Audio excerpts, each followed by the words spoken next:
पाहूया unfiltered with RJ अजिंक्यमध्ये शरद गडाख सरांसोबतचा एक छोटासा पॉडकास्ट। आता आपल्या अकोल्याचंच उदाहरण घ्या की आपल्या पंजाबराव देशमुख कृषी विद्यापीठामध्ये टेम्परेचर मोज घेतलं आणि बाहेर जर टेम्परेचर घेतलं तर त्यामध्ये 1-2 डिग्रीचा सहज फरक पडतो। ही झाडं याच्यामध्ये दुष्काळामध्ये टिकू शकतात, पाण्याचा ताण सहन करू शकतात, टेम्परेचर सुद्धा सहन करू शकतात। एक झाड जरी आम्हाला 5,000 रुपये जरी उत्पन्न देऊन गेलं तरी 5 कोटीचं उत्पन्न त्यापासून सुद्धा निर्माण होतं। पण त्यामध्ये महत्त्वाचा दुष्परिणाम एक आहे की ऑर्गॅनिक कार्बन जो आहे तो कार्बन आपल्याकडे जास्त वरच्या थरातला कार्बन हाय टेम्परेचरमुळे कमी होऊन जातो। बरोबर। आणि त्यामुळं त्याच्यावर परिणाम होतो। त्यामुळं आपल्या जमिनीमधला कार्बन जो आहे 0.5 ते 0.6च्या दरम्यान आपल्याकडे कार्बन असतो। नमस्कार मंडळी, RRC न्यूजच्या अनफिल्टर्ड विथ आरजे अजिंक्यमध्ये तुम्हा सर्वांचं खूप खूप स्वागत आहे। आज आहे मी अकोल्याच्या हिंदू हृदय सम्राट बाळासाहेब ठाकरे या उद्यानामध्ये आणि आज आपण इथे अकोला कृषी विद्यापीठाचे कुलगुरू शरद गडाख सर यांच्यासोबत बोलणार आहोत। पाहूया अनफिल्टर्ड विथ आरजे अजिंक्यमध्ये शरद गडाख सरांसोबतचा एक छोटासा पॉडकास्ट। नमस्कार मंडळी, मी अजिंक्य तुम्हा सर्वांचं स्वागत करतो RRC न्यूजमध्ये। आपण अकोल्याच्या हिंदू हृदय सम्राट बाळासाहेब ठाकरे उद्यानमध्ये आहे आणि आपल्यासोबत अमरावती आणि अकोला PDKVचे कुलगुरू आदरणीय डॉक्टर शरदजी गडाख सर आहेत। सरांसोबत आता आपण गप्पा करणार आहोत चालता चालता। तर सर, सध्या एक प्रश्न माझा असा आहे तुम्हाला, सगळ्यात पहिला प्रश्न की आपण सध्याचं तापमान जे आहे ते 40-45 डिग्रीवरती आहे अकोल्याचं, है ना। एक कृषी तज्ज्ञ म्हणून तुम्हाला काय वाटतं की एवढं तापमान आपल्या विदर्भातील शेतीसाठी आणि पर्यावरणासाठी किती धोक्याचं आहे? बरोबर। चला, तापमान हा आपलं विदर्भाचं जर बघितलं महाराष्ट्रामध्ये तर विदर्भाचं तापमान हे आपल्या याच्यामध्ये पर्टिक्युलरली अकोला, अमरावती हे हॉटस्पॉट आहे। बरोबर। आणि याच्यामध्ये टेम्परेचर जवळजवळ 43-45 पर्यंत सहसा राहतं, कधी कधी 47 पर्यंत सुद्धा जातं। बरोबर। तर त्या दृष्टिकोनातून या दृष्टीनं आपल्याला हे तापमान जर आपल्याला मेंटेन करायचं असेल तर त्या ठिकाणी हे आपला याच्यामध्ये आपण तापमान मेंटेन करत असताना आपली हिरवळ जी आहे ग्रीनरी ही आपल्याला वाढवली पाहिजे। बरोबर। जर आपण बघतो बुलढाण्याच्या पश्चिम भागामध्ये गेलं तर त्या ठिकाणी ते पण टेम्परेचर खाली येतं, कारण त्या ठिकाणी झाडांची संख्या जास्त आहे। त्या दृष्टीने झाडांची संख्या जेवढी आपल्याकडे वाढेल त्या दृष्टीनं याचा टेम्परेचर त्याचा थोडा मायक्रो टेम्परेचर आपल्याला कंट्रोल करता येईल। फार मोठं करता येणार नाही, 1-2 डिग्रीचा फरक राहील। आता आपल्या अकोल्याचंच उदाहरण घ्या की आपल्या पंजाबराव देशमुख कृषी विद्यापीठामध्ये टेम्परेचर मोज घेतलं आणि बाहेर जर टेम्परेचर घेतलं तर त्यामध्ये 1-2 डिग्रीचा सहज फरक पडतो। बरोबर। त्यामुळं आपल्याला ग्रीन कॅम्पस पाहिजे, आपल्याला क्लीन पाहिजे आणि त्या दृष्टिकोनातून झाडांचं जर आपण जे केलं तर त्यामध्ये वड झालं, पिंपळ झालं, कडुलिंब झालं, चिंच झालं, नंतर आपल्याला जांभूळ एक झाड झालं, याचं करण झालं, याची लागवड आपल्याला जर केली तर ही झाडं याच्यामध्ये दुष्काळामध्ये टिकू शकतात, पाण्याचा ताण सहन करू शकतात, टेम्परेचरसुद्धा सहन करू शकतात। आणि त्या दृष्टिकोनातून आता एक उदाहरण तुम्हाला सांगतो, राहुरी कृषी विद्यापीठामध्ये आम्ही जांभूळची झाडं लावली, बांधावर लावली, रस्त्याने लावले, रस्त्याच्या कडेला, नंतर ओढ्याच्या कडेला झाडं लावली। तर विद्यापीठाचा परिसर 27 हेक्टरचा आहे, त्यामध्ये 10,000 झाडं जांभूळची लावली आणि ते आता 2017मध्ये ती झाडं लावली, आज ती फळामध्ये आलेली आहेत। एक झाड जरी आम्हाला 5,000 रुपये जरी उत्पन्न देऊन गेलं तरी 5 कोटीचं उत्पन्न त्यापासून सुद्धा निर्माण होतं। आणि एक आपल्याला कॅम्पसमध्ये जे मागं शासनाने धोरण घेतलं होतं 33 कोटी झाडं लावायचं, त्यामध्ये आपण ती झाडं लावलेली होती आणि 80% आपण सर्व्हायवल ठेवली होती। सर, एक प्रश्न त्या दृष्टीनं आपल्या अकोल्यामध्ये तर आपण या ठिकाणी आपल्याला जर दोन्ही पर्पज पाहिजे, नुसतं आपल्याला सावलीची झाडं लावून त्या ठिकाणी चालणार नाही, तर त्याचं उत्पन्न मिळालं पाहिजे। त्यासाठी याच्यामध्ये महत्वाचं झाड जे बघतो आपण तर चिंच आणि जांभूळ ह्या झाडाकडे आपण लक्ष दिलं पाहिजे। आणि त्याचप्रमाणे वड, पिंपळ आणि हे जे आहेत करंज आहेत, कडुलिंब आहेत, हे औषधी गुणधर्म म्हणून त्यामध्ये आहेत। त्याचाही आता नॅचरल फार्मिंगमध्ये त्याचाही उपयोग आता व्हायला लागलेला आहे। बरोबर। आणि त्या दृष्टीने आपण त्याच्याकडे बघितलं पाहिजे। सर, एक प्रश्न माझा असा आहे की सध्या विदर्भात एवढी ऊन तापते, तर जो शेतीची जी माती आहे त्यासाठी हे ऊन जे आहे ते चांगलं आहे की खराब आहे, किंवा याचा काय परिणाम पिकांवरती होऊ शकतो? याच्यामध्ये ऊन जर बघितलं तर जमीन उन्हाळ्यामध्ये आपण नांगरून ठेवली पाहिजे, पीक निघाल्यानंतर ती तापते, त्यामध्ये चांगल्या याच्यामध्ये त्याच्या तापल्यानंतर जमिनीची मशागत चांगली होऊ शकते, हा एक भाग आहे। पण त्यामध्ये महत्त्वाचा दुष्परिणाम एक आहे की ऑर्गॅनिक कार्बन जो आहे तो कार्बन आपल्याकडे जास्त वरच्या थरातला कार्बन हाय टेम्परेचरमुळे कमी होऊन जातो। बरोबर. आणि त्यामुळं त्याच्यावर परिणाम होतो. त्यामुळं आपल्या जमिनीमधला कार्बन जो आहे 0.5 ते 0.6च्या दरम्यान आपल्याकडे कार्बन असतो आपल्याकडे. जास्त आपलं जर आपण बघितलं तर पावसाळी ज्या ठिकाणी याच्यामध्ये कोस्टल एरिया आहे, समुद्र किनारपट्टी आहे याच्यामध्ये, किंवा ज्या ठिकाणी झाडं जास्त आहेत, टेम्परेचर जादा नाही, अशा ठिकाणी ज्या ठिकाणी आपल्याला ऑर्गॅनिक कार्बन याचा वाढू शकतो आणि हा एक दुष्परिणाम होऊ शकतो. परंतु या दृष्टीनं उन्हाळा, पावसाळा आणि हिवाळा हे ऋतू आपल्या याच्यामध्ये आपल्या ऋतूप्रमाणे आपली शेती चालते. काही ते बाकीच्या युरोपमध्ये मात्र वर्षभर पावसाळाच असतो. त्यामुळं आपल्याकडे व्हरायटीज आपल्या ज्या आहेत व्हेरियस क्रॉप्स आपल्याला बघायला मिळतील. शिवाय गवतं सुद्धा एक प्रकारचं गवत आपल्याकडे नसतं, हजारो प्रकारची गवतं आपल्या स्पेशीज आपल्याकडे अवगत सापडतात. बरोबर. ही बायोडायव्हर्सिटी त्यामुळे आपल्याला मिळते. बरोबर. सर, एक प्रश्न अजून असा आहे माझा. आता सध्या शेतकरी शेती करतात, कधी कधी पर्जन्य त्यांना साथ देत नाही, पाणी जास्त होतं, पाणी कमी होतं. आपल्याकडे काय कोरडवाहू शेतीचं प्रमाण जास्त आहे ॲज कम्पेअर्ड टू बागायतदार. बरोबर है ना? बरोबर. तर आता शेतकऱ्यांनी शेतीबरोबर असे कोणते झाडं किंवा कोणत्या स्पेशीजवरती लक्ष दिलं पाहिजे जेणेकरून त्यांना उत्पन्न जास्त होईल आणि त्यांच्या भविष्यासाठी किंवा त्यांच्या आर्थिक त्यांना मदत होईल? यामध्ये आता आला पाऊस, जो पाऊस पडणार आहे हां त्या पावसाचा काटेकोरपणे उपयोग करून घ्यायचा असेल. हां. पाऊस जादा झाला तर शेतीचं नुकसान होतं, बरोबर. कमी झाला तरी नुकसान होतं. हो. त्या दृष्टीनं आपल्या विद्यापीठानं BBF पद्धत आपण विकसित केलेली आहे. म्हणजे ब्रॉड बेस फरो मेथड, हो. म्हणजे रुंद सर्वेवार्मा पद्धत. हो. त्याचा जर वापर आपण खरीप हंगामामध्ये केला हां. तर पाऊस जादा झाला तर ते सरीतून पाणी निघून जाईल. हो. पाऊस कमी पडला तर त्यामध्ये सरीत साचलेलं पाणी पुन्हा त्याला गादी वाफेवर येतं आणि त्यामुळं आपल्या पिकाचा ताण आपल्याला दोन्ही बाजूने आपण सहन करू शकतो. तर हा एक भाग आहे. बरोबर. दुसरा याच्यामध्ये आपलं आंतरपीक जर आपण घेऊ शकलो तर या ठिकाणी रिस्क कमी म्हणून आपल्या याच्यामध्ये आपल्याला रिस्क कमी करायची असेल शेतीमध्ये तर कपाशीमध्ये आपण मूग, उडीद, तूर, मूग, उडीद, तूर किंवा सोयाबीन यासारखी आंतरपीक घेऊ शकतो. तुरीमध्ये आपण सोयाबीन सारख्या मुगासारखी पिकं घेऊ शकतो आणि आपल्याला दोन्ही मिळून जर उत्पन्न काढलं तर एका पिकापेक्षा जास्त उत्पन्न येतं. बरोबर. त्यामुळे हा एक भाग महत्वाचा आहे. आणि सर, आता ज्या पद्धतीबद्दल तुम्ही बोललात ती पद्धत जर शेतकऱ्याला जाणून घ्यायची असेल किंवा त्या पद्धत शिकायची असेल तर यासाठी त्यांच्यासाठी काही अपॉर्च्युनिटी विद्यापीठाने राबवल्या तर विद्यापीठामध्ये आपण BBF यंत्र जे विकसित केलेलं आहे त्याचा डेमो आपण या ठिकाणी देतो. विशेष म्हणजे आपल्या PDQV पंजाबराव देशमुख कृषी विद्यापीठामध्ये मागच्या वर्षी 1700 हेक्टरवर आपण BBF पद्धतीनं रुंद सर्वेवार्मा पद्धतीनं सर्व खरीप पिकाची लागवड केली आणि त्याचा फायदा आपल्याला असा झाला की आपल्याला ते बीजोत्पादन आपलं मोठ्या प्रमाणात सक्सेस झालं. जादा 1000 mm पुढे पाऊस होऊन सुद्धा आपलं कुठल्याही प्रकारचं नुकसान झालं नाही. आणि मागच्या वर्षी आपल्या विद्यापीठाचं दरवर्षी आपण 8000 क्विंटल बियाणं तयार करत होतो तर यावर्षी आपण 35000 क्विंटल बियाणं तयार करू शकलो. बरोबर. सर, एक प्रश्न अजून असा आहे की शेतकऱ्याने चांगलं बियाणं किंवा खराब बियाणं किंवा भेसळ बियाणं ओळखायचे काही प्रकार असतात का किंवा ते कसे ओळखल्या जातात?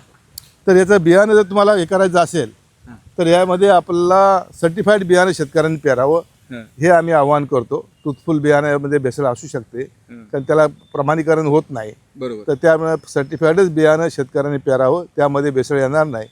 आणि जर बियाण्याला सीड प्रोडक्शन घेत असतील तर त्या ठिकाणी प्रायव्हेट कंपनी आपण किंवा याच्यामध्ये आपण याच्यामध्ये सीड सर्टिफिकेट एजन्सीकडे आपण रजिस्ट्रेशन केलेलं असतं.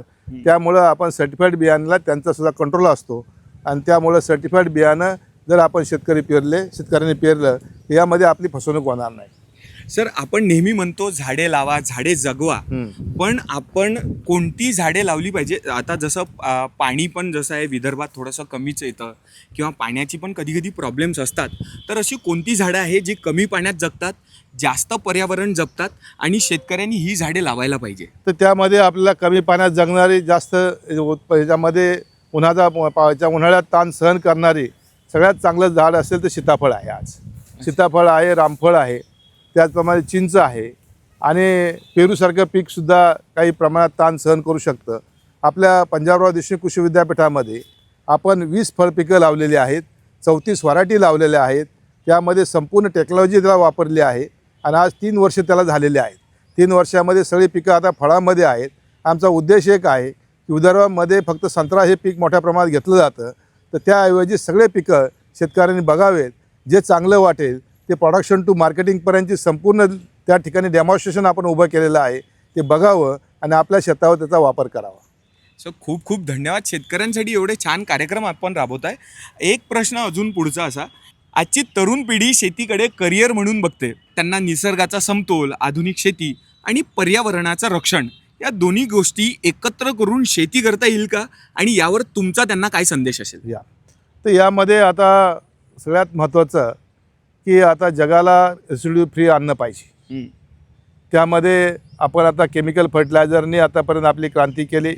केमिकल फर्टिलायझरची गरज होती आपल्याला ग्रीन रिव्हॉल्युशनमध्ये, आपल्या देशाला अन्नधान्याच्या बाबतीमध्ये स्वयंपूर्णच्या करण्यामध्ये. आज आपण 50 मिलियन टनावरून आपण 357 मिलियन टनापर्यंत पोहोचलो.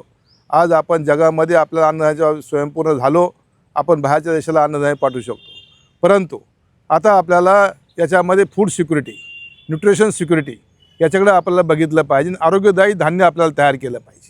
आणि त्या दृष्टीने आरोग्यदायी धान्य कधी तयार होईल? शेतीचं आरोग्य चांगलं असेल तर. आणि त्या दृष्टिकोनातून आपल्याला ऑर्गॅनिक फार्मिंग, नॅचरल फार्मिंग याचे आपण प्रायोगिक तत्त्वावर विद्यापीठामध्ये मोठ्या प्रमाणात प्रयोग चालू केलेले आहेत. आणि यामध्ये ऑर्गॅनिक फार्मिंगचे जवळजवळ 16 रिकमेंडेशन्स आपण दिलेले आहेत. आणि त्या दृष्टीनं रेसिड्यू फ्री आपल्याला कसं करता येईल, जमिनीचं आरोग्य कसं मेंटेन करता येईल, पर्यावरणाचा समतोल कसा राखता येईल, त्या दृष्टीने त्यामध्ये काळजी घेतलेली आहे. फक्त आमचा एकच उद्देश आहे की जे आपण केमिकल फर्टिलायझरमध्ये जे आपण उत्पन्न घेऊ शकतो त्या पद्धतीचं तेवढ्यापर्यंत जरी आपण उत्पन्न त्यापेक्षा 10% कमी घेऊ शकलो तरी चालेल. परंतु आपल्याला रेसिड्यू फ्री पाहिजे, ऑर्गॅनिक पाहिजे आणि या ठिकाणी पर्यावरणाला समतोल साधणारं आपल्याला उत्पादन घेतलं पाहिजे.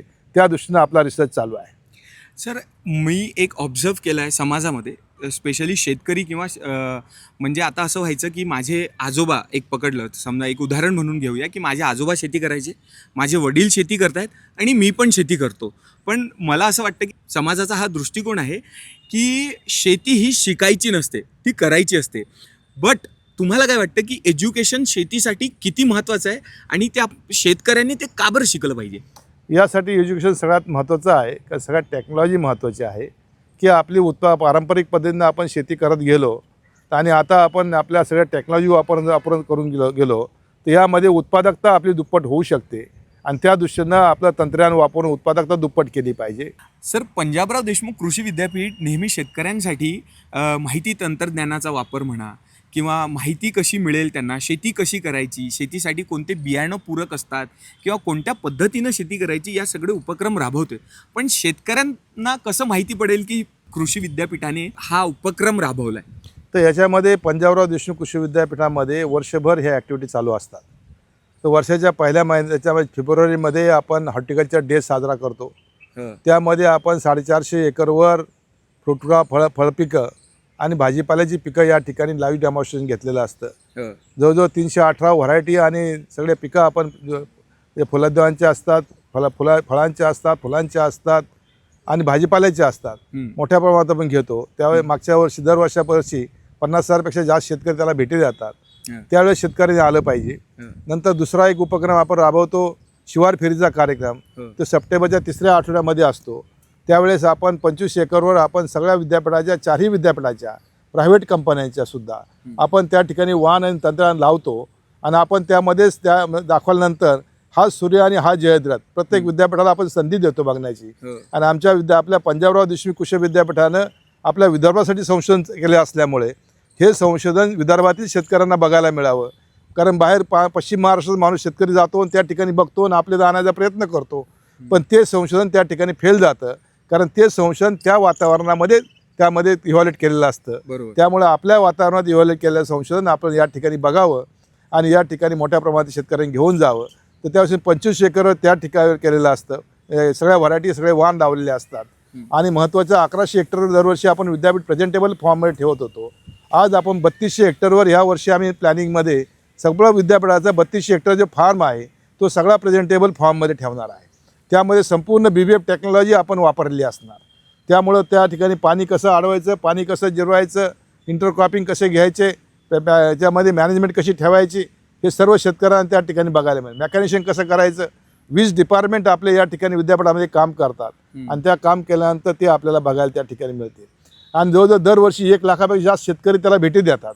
नंतर दुसरं आपलं ॲग्रोटेक असतं. भाऊसाहेबांच्या जयंतीनिमित्त 27 डिसेंबर 27, 28, 29 डिसेंबरला. आणि त्यावेळेस आपण त्या ठिकाणी शेतकऱ्यांनी आलं पाहिजे.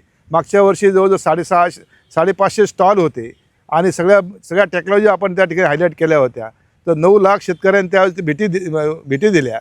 तर आपल्या विदर्भामध्ये भाऊसाहेबांची जयंती ही एक पर्वणी आहे. जसं आषाढी एकादशीला शेतकऱ्याला माहीत असतं आषाढी एकादश त्या ठिकाणी पंढरपूरला भरणार, तसं भाऊसाहेबांची जयंती विद्यापीठात साजरी होणार हे माहीत असल्यामुळं कोणलाही न बोलाता सुद्धा शेतकरी मोठ्या प्रमाणात येतात. हे विदर्भाचं वैशिष्ट्य आहे आणि आमचं सुद्धा हे भाग्य आहे. कारण आपल्या विद्यापीठात तंत्रज्ञान जोपर्यंत शेतकऱ्यापर्यंत जात नाही, आपल्या विद्यापीठाने आतापर्यंत 120 पिकावर संशोधन केलं, जवळजवळ 196 वाहन विकसित केले, 1721 शिफारशी आपण दिल्या, 64 यंत्र विकसित केले. पण हे जोपर्यंत शेतकऱ्याच्या शेतावर जात नाही तोपर्यंत या संशोधनाला माझ्या दृष्टीनं शून्य किंमत आहे.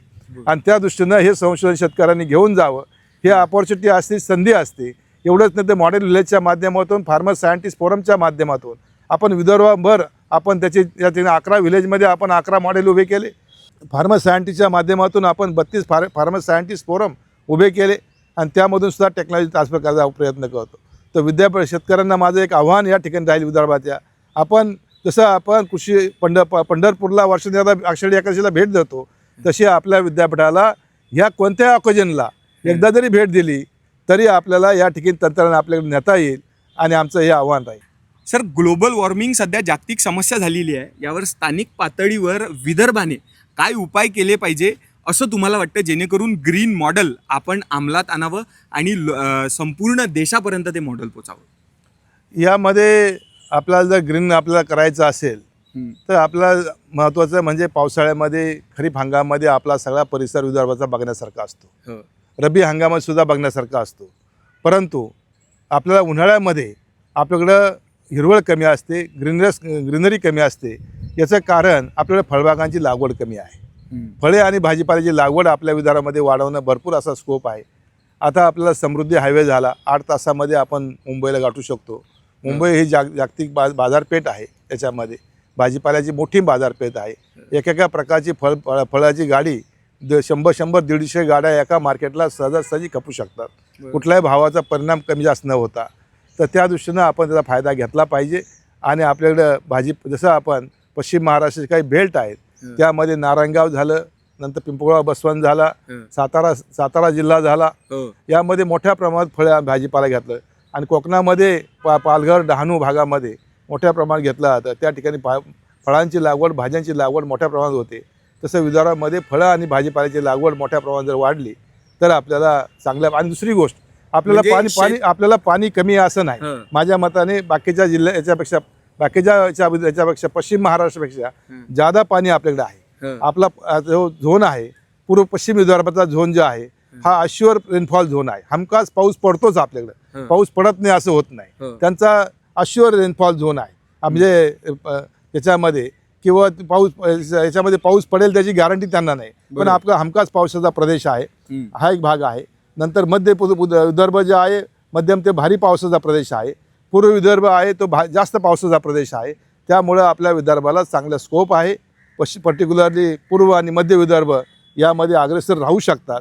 फक्त आपल्याला लोकांमध्ये उत्तेजन निर्माण करायची गरज आहे आणि त्या दृष्टीनं आपल्या पिढी प्रयत्न करतात. बिलकुल. म्हणजे सरांचं असं सुद्धा म्हणणं आहे की शेतकऱ्याने आता शेतीसोबत व्यवसाय सुद्धा करावा, बरोबर ना?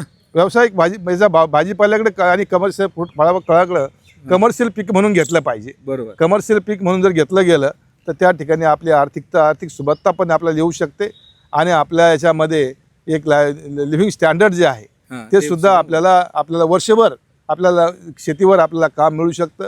या ठिकाणी मायग्रेशन जे होतं आपलं ते थांबवता येईल. उलट त्या ठिकाणून बाहेरून आपल्याकडे येऊ शकतील, कारण आपल्याला लँड होल्डिंग चांगलं आहे, बऱ्यापैकी आहे आणि निसर्ग खूप चांगला आहे. फक्त आपण त्याचा फायदा आपण घेतला पाहिजे. सर, एक शेवटचा प्रश्न आता, की येणाऱ्या 10 वर्षात विदर्भ पुन्हा सोन्यासारखं थंड होणार का?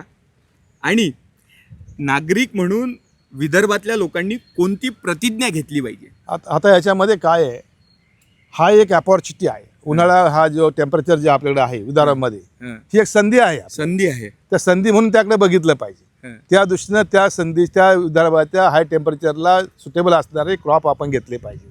जसं आपण परदेशामध्ये टेम्परेचर खाली असतं, मायनस टेम्परेचरला त्या ठिकाणी मायनसचे क्रॉप घेतले जातात. तसं आपण या ठिकाणी हाय टेम्परेचरला जे हे आहे त्याचा वापर आपण केला पाहिजे आणि आपल्याला जे क्रॉप आपल्याला येऊ शकतात ते विदर्भात जे येणारे क्रॉप्स आहेत बाहेर चांगले येऊ शकत नाहीत. त्यामुळे आपला संत्रा जो आहे आपल्याकडं हा खूप चांगला आहे, त्याला फक्त टेक्निकल जोड आपण दिला पाहिजे. आता आंब्याला आपल्याकडे भरपूर वाव आहे, चिकूला वाव आहे, पेरूला वाव आहे, सीताफळाला वाव आहे. ही क्रॉपसुद्धा आपल्याला वाढवली पाहिजे. तर आपला अमूल्य असा वेळ आम्हाला दिल्याबद्दल तुमचा खूप खूप धन्यवाद. RRCच्या वतीने, RRCच्या परिवाराच्या वतीने तुमचा आभारी. खूप खूप आभारी आहे मी. खूप खूप धन्यवाद सर. थँक्यू.